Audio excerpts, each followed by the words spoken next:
Assalamualaikum and a very good day. My name is Cik Wan Muhammad Aqil Syazwi bin Ahmad Lutfi.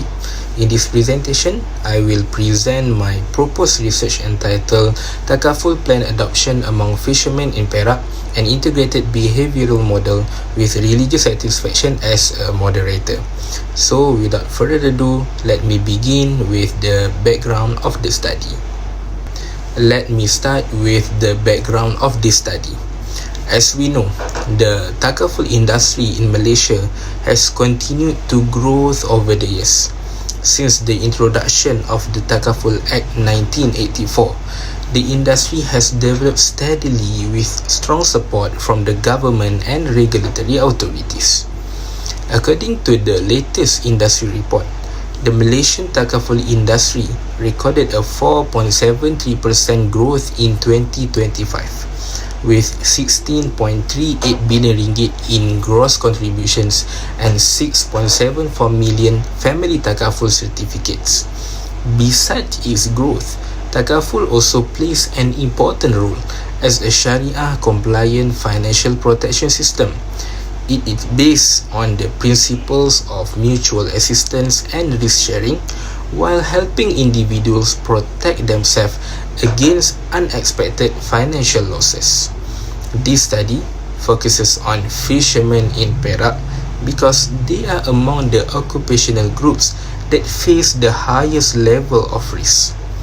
Although the fisheries sector contributes significantly to Malaysia's food security and rural economy, many fishermen still experience unstable income, seasonal dependence on fishing, low financial literacy, and limited access to formal financial services.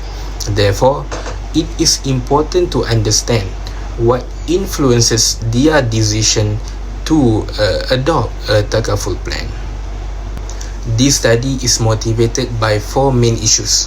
The first issue is the high occupational risk faced by fishermen. Fishing is recognized as a 3D occupation, which means it is dirty, dangerous, and difficult. Fishermen are regularly exposed to accidents, rough sea conditions, and other operational hazards.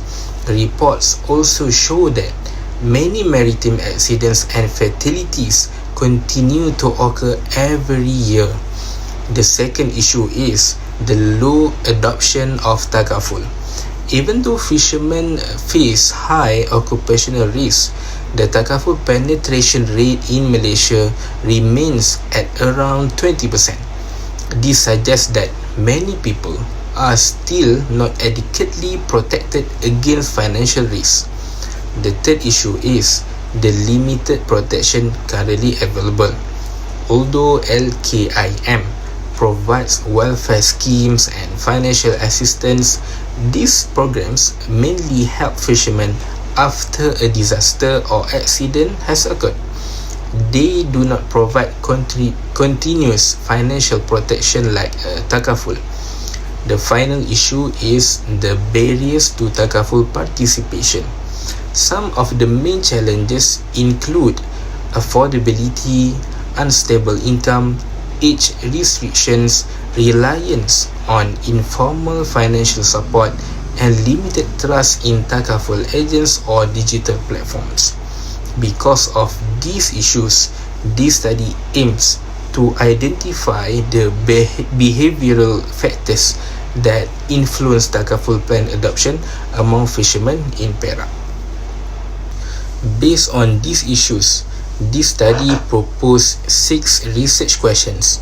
The first 3 research questions examine whether attitude, perceived norms, and personal agency influence Takaful plan adoption among fishermen in Perak. The remaining 3 questions examine whether religious satisfactions moderates these behavioral factors and Takaful plan adoption. The research objectives are directly aligned with these research questions. In other words, this study aims to examine the effects of the 3 behavioral factors on Takaful adoption and to determine whether religious satisfaction strengthens these relationships. Next is the literature review. This study is based on 2 main theories. The first is the Integrated Behavioral Model, or IBM.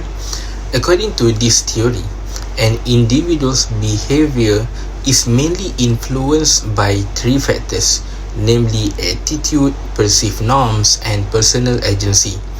The second theory is the Islamic theory of consumer behavior, or ITCB. This theory explains that Muslim consumers make decisions not only based on financial considerations, but also on religious values and spiritual fulfillment.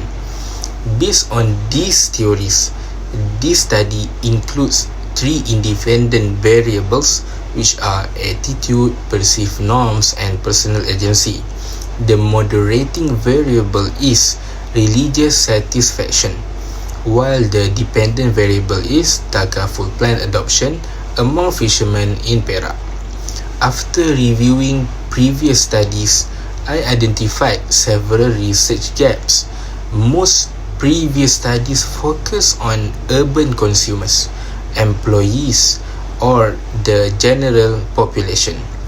Very few studies specifically focus on fishermen, despite their high occupational risk. In addition, only a limited number of studies examine religious satisfaction as a moderating variable. Because of these gaps, this study proposed the research framework shown at the bottom of this slide. Based on the proposed framework, 6 hypotheses have been developed. The first 3 hypotheses propose that attitude, perceived norms, and personal agency have a positive and significant relationship with Takaful adoption. The remaining 3 hypotheses propose that religious satisfaction positively moderates each of these relationships. These hypotheses will be tested using the data collected from the respondents. Now, let me explain the research methodology. This study adopts a quantitative research approach using a cross-sectional survey design. The target population is registered local fishermen in Perak, since only respondents who meet specific criteria are suitable for the study. Purposive sampling will be used. The sampling frame consists of members registered under Persatuan Nelayan Negeri Perak or Penggerak. Data will be collected using a structured questionnaires, and all items will be measured using a 5 points Likert scale. The questionnaire is developed based on the Integrated Behavioral Model and the Islamic Theory of Consumer Behavior, or IBM, and ITCB. After the data have been collected, descriptive analysis will first be conducted using IBM SPSS statistics. Then Smart PLS will be used to evaluate both the measurement model and the structural model using the PLS SEM technique. This study is expected to contribute in 2 ways. First, from the theoretical perspective, it extends the application of the Integrated Behavioral Model IBM to a high-risk occupational group, namely fishermen. It also incorporates religious satisfaction as a moderating variable, providing a more comprehensive framework for explaining Takaful adoption within the context of Islamic finance. Second, from the practical perspective, the findings may help Takaful operators, policymakers, and also LKIM to develop more effective strategies to increase Takaful participation among fishermen. The findings may also support financial literacy programs, outreach initiatives, and more inclusive Takaful protection schemes. Overall, this study aims to contribute to financial inclusion, social protection, and sustainable socio-economic development in line with the aspirations of Malaysia Madani, the Sustainable Development Goals SDG, and Bank Negara Malaysia's second financial inclusion framework. Finally, this slide presents the Gantt chart or the research timeline and also the key milestones. The research or my master study is planned to complete over 2 years. This study begins with the chapter 1 and also the literature review and research framework development, followed by questionnaire development, content validation, pilot study, and the ethics approval. After obtaining ethics approval, data collection and data analysis using SPSS and Smart PLS will be carried out. The final stage involves interpreting the findings, completing the thesis, and submitting the final thesis. The milestones include the completion of each thesis chapter, ethics approval, completion of data collection, completion of data analysis, and finally, my thesis submission. That brings me to the end of my presentation. Thank you very much for your time and attention. Thank you so much.